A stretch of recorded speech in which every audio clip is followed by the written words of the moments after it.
오늘 4월 13일 월요일 새벽기도 말씀은 사도행전 2장 42절의 말씀을 가지고 온전한 신앙생활이라는 제목을 가지고 우리가 함께 은혜를 받도록 하겠습니다. 자, 2장 42절 다 같이 한 절이니까 합독합시다. 시작. 그들이 사도의 가르침을 받아 서로 교제하고 떡을 떼며 오로지 기도하기를 힘쓰니라. 아멘. 우리가 신앙생활에 온전한 그런 모습으로서 바르게 신앙생활을 한다는 것은 쉽지는 않습니다. 우리가 예수를 믿음으로 하나님의 자녀가 되었지만은 온전한 바른 신앙생활을 하기 위해서는 특별히 오늘 초대교회의 이 성도들이 어떻게 신앙생활을 하였는지, 그리고 이들이 어떤 모습을 가지고 온전한 신앙생활을 할 수 있었는지를 우리가 비교해 보면서 나는 지금 이 초대교회의 성도들처럼 그렇게 하고 있는가, 자신을 먼저 살펴보면서 나의 신앙생활이 온전한 신앙생활이 되고 있는가를 한번 자신을 돌아보는 시간이 되기를 바랍니다. 오늘 말씀은 이제 초대교회 성도들의 올바른 온전한 신앙생활이 어떠했는지를 바르게 가르쳐주는 말씀을 우리에게 교훈해주고 있습니다. 오늘 본문에서 초대교회 성도들의 그 온전한 똑바른 신앙생활의 특징이 있는데 세 가지의 특징이 있습니다.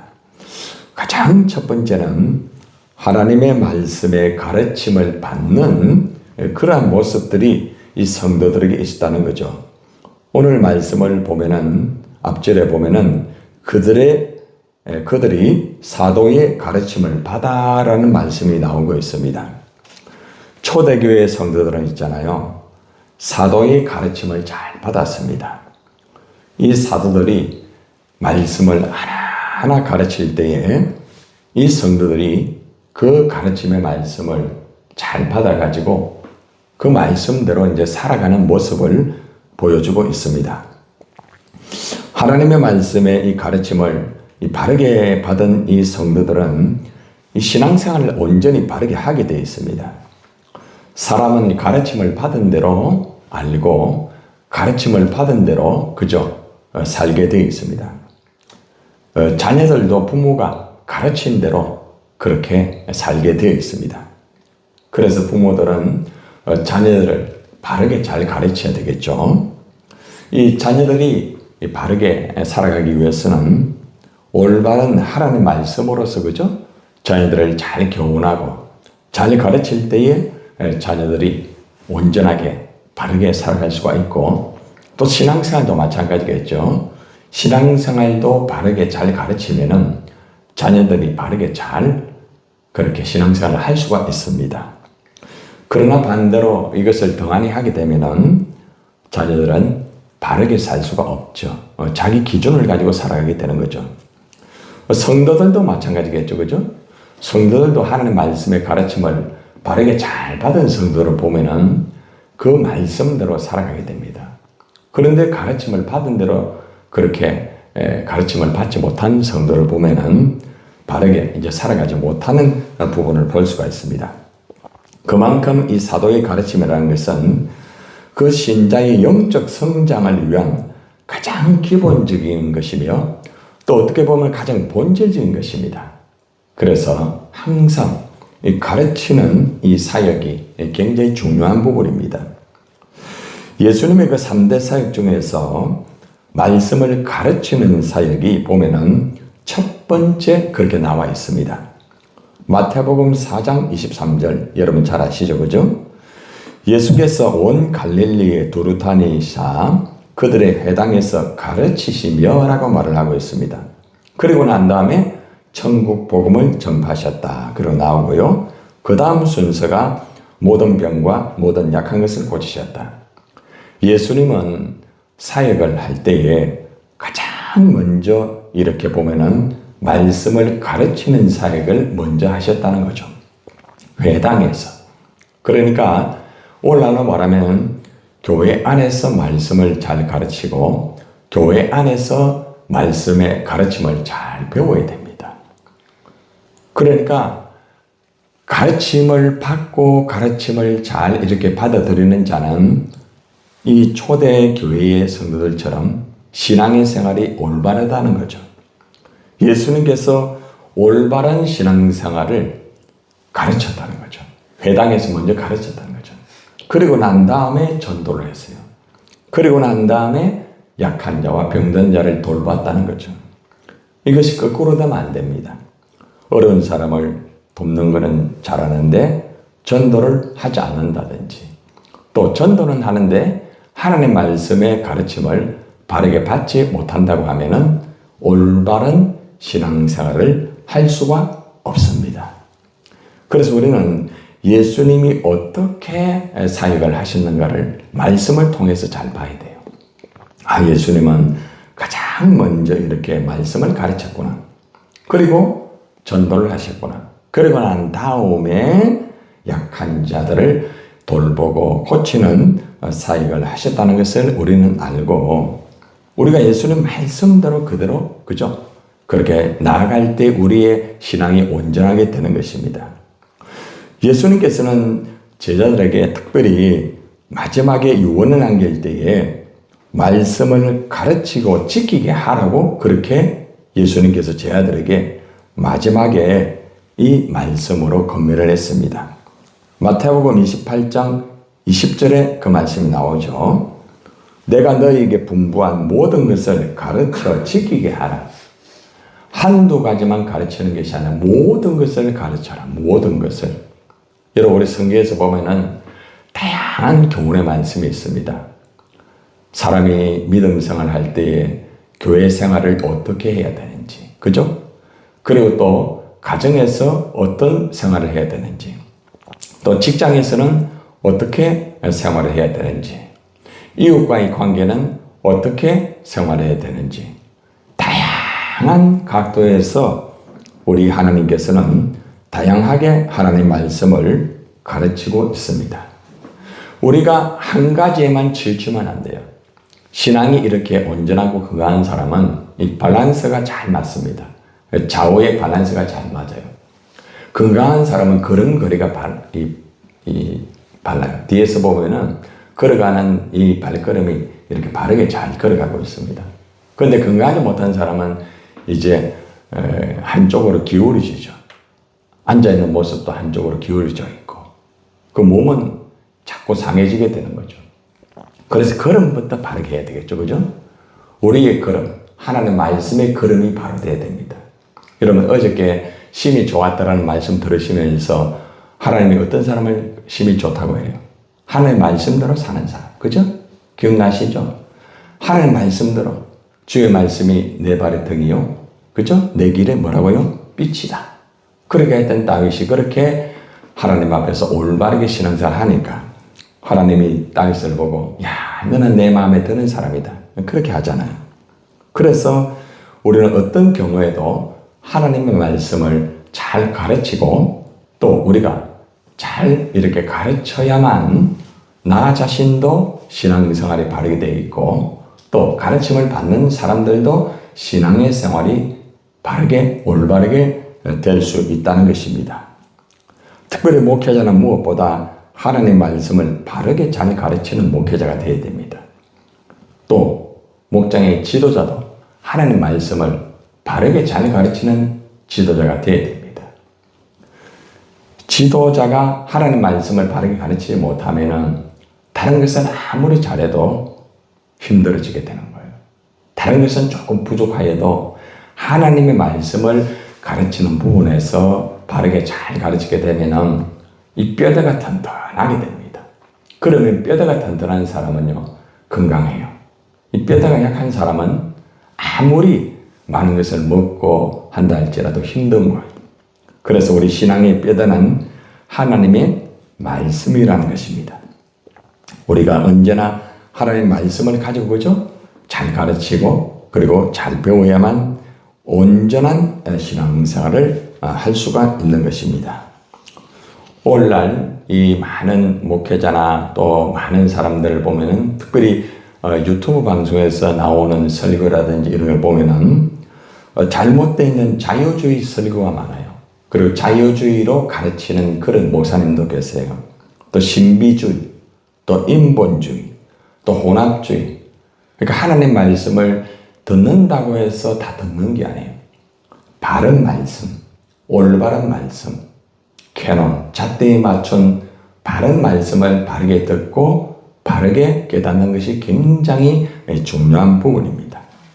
여러분들이 신앙생활 하는데 올바른 말씀으로 가르침을 받고 올바른 말씀으로 여러분이 살아갈 수 있다고 하면은 여러분들은 온전한 신앙생활을 하고 있는 것이고, 그리고 또 여러분들의 다른 사람들도 온전한 신앙생활을 할 수 있게 만드는 그러한 지도자라는 것입니다.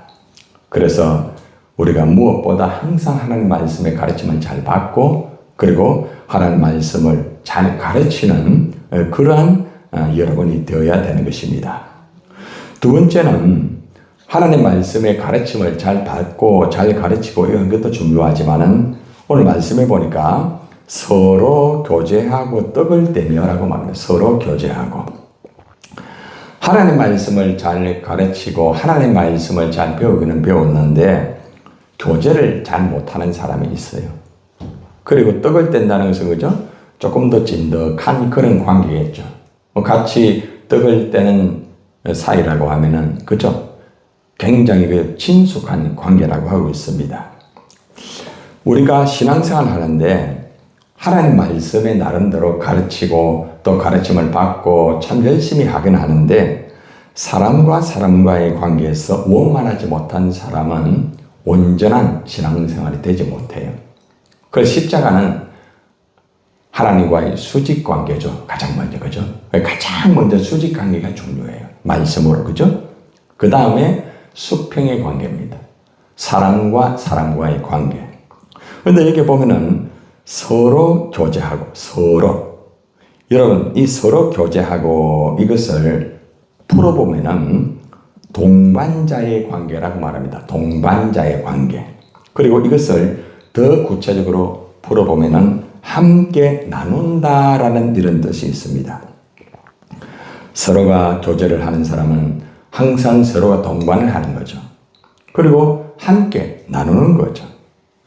여러분, 그리스도인들은 예수 그리스도와 다른 모든 성도와 동반자 관계를 맺어야 됩니다. 동반자 관계. 하나님과 동반자 관계를 맺으면서 사람과의 동반자를 맺지 못하는 사람은 건강하지 못한 그리스도인입니다. 반쪽은 나름대로 괜찮은데 반쪽은 썩어 있어요. 그럼 어때요? 썩어 있는 반쪽이 시간이 지나가면 어떻게 해요? 다 썩게 됩니다. 그러니까 우리 신앙이라는 것은 조금이라도 하나님 앞에 빈틈을 주면 안 돼요. 사탄에게도 마찬가지고. 그 말씀이 어디 나온 줄 아십니까? 요한 1서 1장 3절에 나와요. 잘 들어보세요. 굉장히 중요한 말씀이에요. 우리가 보고 들은 바를 너희에게도 전하면 너희로 우리와 사귐이 있게 하려 함이니 우리의 사귐은 아버지와 그의 아들 예수 그리스도와 더불어 누림이라.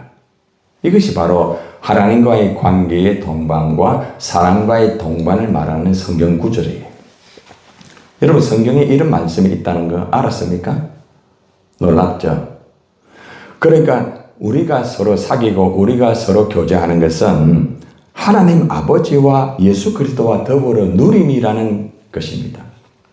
자, 이것을 좀 더 풀어보면은 내가 지금 하나님하고 굉장히 나름대로 정말 관계가 잘 되는 것 같고 말씀으로 충만한 것 같고 예배도 잘 드리고 기도도 잘 하는 것 같아요.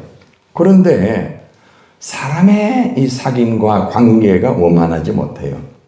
그것은 예수 그리스도와 더불어 누림이 없다는 거예요. 가만히 돌아보세요. 하나님과의 관계가 굉장히 원만하면서 사람과의 관계가 원만하지 못한 사람의 마음의 상태는 어떤 줄 아십니까? 그 사람은 마음의 기쁨과 즐거움과 그런 누림이 별로 없어요. 하나님 앞에 기도 열심히 하고 예배 열심히 드리고 하는 것 같은데 늘 우울해요. 늘 힘들어요. 왜 그럴까요? 사람과의 사귐이 없어요. 어떤 사람은 사람과의 사귐이 있는 것 같아요. 그런데 가만히 보면은 자기와 통하는 사람과만 사귀입니다. 자기 마음에 드는 사람과만 사귀는 거예요. 그래서 항상 끼리끼리 모이는 거죠. 항상 모일 때 그 사람들만 모이는 거예요. 여러분, 그것은 위험한 거예요. 그래서 서로 모든 공동체가 다 같이 이렇게 하는 게 중요한 것입니다. 그래서 우리는 이 교제라는 것은 모든 사람들과 포함이 되는 거죠. 내 마음에 드는 사람이든 내 마음에 들지 않는 사람이든 내가 먼저 다가가서 손을 내밀고, 그죠? 내가 먼저 다가가서 때로는 안아주고, 내가 먼저 다가가서, 그죠? 할 수 있는 그 사람의 마음속에는 예수 그리스도와 더불어 누림을 가져요. 이상하게 마음에 막 기쁨이 있고요, 즐거움이 있고 감사가 있어요. 얼마나 중요한지 몰라요. 성도의 교제는 서로가 사랑하며 우애하고 존경하는 것을 먼저 해야 됩니다. 그 말씀이 어딘 줄 아십니까? 로마서 12장 10절의 말씀에 있어요. 잘 들어봐요. 형제를 사랑하여 서로 우애하고 존경하기를 서로 먼저 하며라고 말합니다. 상대방이 나한테 바르게 할 때 내가 그 사람의 것을 받아주는 사람이 있어요. 그러면 안 돼요. 내가 먼저 그 사람과 먼저 내가 사랑하고 먼저 우애하고 먼저 그 사람을 존경해 주는 거죠. 여러분, 존경받는 사람의 특징은 어떤 사람인 줄 아십니까? 먼저 다른 사람을 배려합니다. 그리고 자기 마음에 안 드는 사람이 있어도 안아줍니다. 그리고 언제나 그 사람의 입장에 서서, 그죠? 그렇게 행동하고 그렇게 한 사람이에요. 그러나 그렇지 못한 사람은 어떻습니까? 먼저 하지 않습니다. 하지를 않는 거죠. 그러니까 먼저 사랑하고 먼저 우애하고 먼저 존경하고 먼저 용서하고 먼저 받아들이는 사람은 그만큼 성숙한 사람이라는 거죠. 성숙한 그리스도인. 그죠? 예를 들어 제가 목사를 할지라도 내가 먼저 이렇게 하지 않는다고 하면 나는 성숙하지 못한 목사예요. 아무리 설교 잘하면 뭐합니까? 아무리 일 잘하면 뭐합니까? 내가 먼저 그 사람을 배려하고 내가 그 사람을 먼저, 그죠? 할 때에 예를 들어서 예를 볼 때 김 목사님은 설교가 삶 속에서 이루어지구나. 그렇게 할 수가 있잖아요. 그런데 제가 먼저 그렇게 하지 않고 어떤 제 모습만 나타내고 이래 한다고 하면은 아무리 설교를 해도 그 설교가 귀에 들어오지 않죠. 한계를 드는 거예요. 그래서 우리는 항상 내가 먼저 손을 내밀고 내가 먼저, 그죠? 그 사람을 배려하고 내가 먼저 존경하고 그렇게 해야 되겠죠? 그렇게 해야 되겠죠? 그죠? 예. 좀 어려워요, 사실은. 그러나 어려워도 먼저 하면은 이상하게 마음이 따뜻해져요. 아마 여러분 경험 많이 했잖아요, 그죠? 여러분 아이들이 예를 들어서 말한다고 막 힘들어질 때 엄마 아빠가 먼저 그렇게 하잖아요, 그죠? 물론 어떤 경우는 바뀌어가지고 부모는 막 그냥 막 삐겨가지고 말 안 하는데 자식들이 먼저 찾아와가지고 아빠 푸세요 이래 먼저 하는 경우 있죠. 이 바뀐 거예요, 그죠? 여러분 내가 먼저 손을 내미는 사람이 승리하는 거예요. 먼저 손을 내미는 사람이 행복한 거예요. 그럼 내가 먼저 하는 것은 누구를 위한 거예요? 나를 위한 여러분.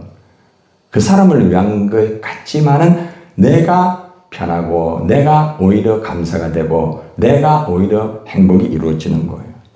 참 너무 중요한 거죠. 우리가 성찬식을 통하여서, 그죠? 떡을 떼잖아요, 그죠? 떡을 떼며라는 말, 여러분 성만찬뿐만 아니라 성도 간의 그런 관계까지 포함이 되어 있는 것입니다. 우리가 성찬식 하면서 떡을 떼고 주님과의 관계 속에서 기념하고 기억하고 이래는 잘하는데 만약에, 그죠? 성도들의 관계 속에서 서로가 떡을 떼지 않으면 안 되잖아요. 그런데 이 떡은 보이는 육신의 떡만 생각하면 안 됩니다. 어떤 사람은 서로 막 앉아가지고 밥은 먹고 서로 떡은 떼기는 떼는데 말씀의 떡을 주지 않죠. 먼저 말씀의 떡을 주는 거예요, 항상. 그래서 항상 우리가 교제할 때도 그죠? 말씀 중심으로 해서 서로 떡을 떼고 서로가 관계를 맺게 되면은 아주 원만한 그러한 관계가 되는 거예요. 마지막 세 번째는 기도입니다. 기도. 기도를 해야만 여러분들 다 따뜻해지는 거예요. 이 기도는 막 스파크의 그런 역할을 해요. 차가운 그런 환경, 차가운 그런 신앙이 있을 때에 같이 기도하는 같이. 근데 기도를 어떻게 합니까? 오로지 기도하기를 힘씁니다. 기도를 하는데 대충 하는 게 아닙니다. 오로지라는 말의 원문은 무엇인가 하면은 힘쓴다. 계속해서 힘을 쓰는 거예요. 굉장하게 전무하는 거예요. 기도 외에는 이런 이유가 없다. 여러분들은 이미 그 말씀 잘 알고 있죠. 그런데 실제적으로 우리 삶 속에서 정말 힘들고 어려울 때 우리가 하나님 앞에 온전하게 기도에 올인하느냐? 그렇지 못한 부분이 참 있을 때가 많아요. 그죠? 걱정에만 올인을 하잖아요. 염려에만 올인을 하잖아요. 우리가 힘들고 어려울 때는 기도에 올인을 해야 돼요. 오로지 기도, 오로지. 그럼 기도하면은 하나님이 일을 하게 되는 거예요. 굉장히 중요한 부분이에요. 그래서 기도라는 것은 각 신자 이 개인 기도도 중요하지만 함께 기도하는 것이 여기에 포함되어 있다는 거죠. 개인 기도는 참 잘하는데 함께 기도하는 것을 잘 하지 못하는 사람은 건강하지 못한 거죠. 개인 기도만 잘하는 사람은 자칫 잘못하면 자기 중심적인 기도를 하게 돼요. 여러분, 교회에 나와서 기도하는 사람하고요, 교회에 나오지 않고 기도하는 사람하고는 차이가 굉장히 많습니다. 교회에 나와서 기도하는 사람은 교회의 공동체의 기도의 제목을 알고 기도합니다. 그런데 개인적으로 기도하는 사람은 공동체 교회 안의 기도를 잘 몰라요. 왜 제가 여러분들에게 다니엘 기도 카드를 만들어서 이 기도문을 기도할 때 다른 거 못하더라도 이것만 읽고라도 기도를 해라 합니까? 하나님의 교회 안에 목회자들, 직분자들, 목원들의 기도 제목이 뭔가를 알고 기도를 해야 돼요. 그렇죠? 그게 바로 공동체예요. 기도의 교제예요. 근데 혼자 기도하는 사람은 몰라요, 여러분. 다니엘 기도 카드 가지고 기도하는 사람은 새신자가 어떤 기도 제목이 있는지 알아요. 그죠? 어떤 사람이 병드는지 알아요. 그 사람의 형편을 어느 정도 알고 기도하는 거죠. 그러니까 이미 교제가 되는 거죠. 기도의 교제가 되니까 삶의 교제도 이루어지는 거죠. 그런데 개인적으로만 기도하는 사람은 그 사람을 잘 몰라요. 여러분들이 기도할 때, 매일매일 기도할 때 있잖아요. 다니엘 기도 카드 여기에 있는 거 한 번만 그대로 읽고 기도한다고 하면은 여러분들은 공동체 기도하고 있는 거예요. 그런데 죄송하지만은 여러분이 아무리 기도 열심히 한다 할지라도 만약에 다니엘 기도 카드에 있는 것을 보지 않고 그 내용을 기도하지 않는다고 하면은 그것은 개인적인 기도가 될 수도 있다는 거예요. 그래서 항상 여러분들이 이 다니엘의 기도 제목을 중심으로 해서 기도하는 습관을 들이는 게 굉장히 중요합니다. 결론입니다. 온전하고 바른 신앙생활은 그냥 되는 것이 아닙니다. 가장 첫 번째는 하나님의 말씀을 가지고 가르쳐라. 그리고 배워라. 그리고 반드시 서로가 교제를 하도록 힘을 써라. 그리고 마지막으로는 함께 기도하여라. 이 세 가지 여러분들이 잘 지켜서 모든 여러분들이 하나님 앞에서 올바른 바른 신앙생활 하기를 예수님의 이름으로 축원을 드립니다. 이 시간에 저를 따라 기도합니다. 주여 들으소서. 주여 응답하여 주옵소서. 온전한 신앙생활 하게 하여 주옵소서. 아멘. 주여 선물로 기도하겠습니다. 주여, 주여, 주여. 하나님 아버지 감사합니다. 감사합니다. 오늘도 하나님께서 우리에게 온전한 신앙생활을 초대교회의 아버지 신앙생활의 모습을 통하여서 우리가 배웠습니다. 하나님 말씀을 바르게 잘 가르치고 가르침을 받게 해주시고 또한 서로가 교제하게 해주시고 오로지 기도하는 데 힘을 쓰기를 간절히 원합니다. 하나님, 오늘 시간에도 하나님 앞에 온전하게 우리가 기도할 때 성령께서 역사해 주시기를 간절히 원합니다. 오늘도 하나님의 말씀의 가르침과 교제와 기도를 통하여서 이들의 삶 속에 온전한 신앙생활이 이루어져서 하나님 앞에 영광 돌리기를 간절히 원합니다. 하나님 감사합니다. 감사합니다. 오늘도 온전한 신앙생활로 살게 하여 주시기를 원합니다. 아버지 감사합니다.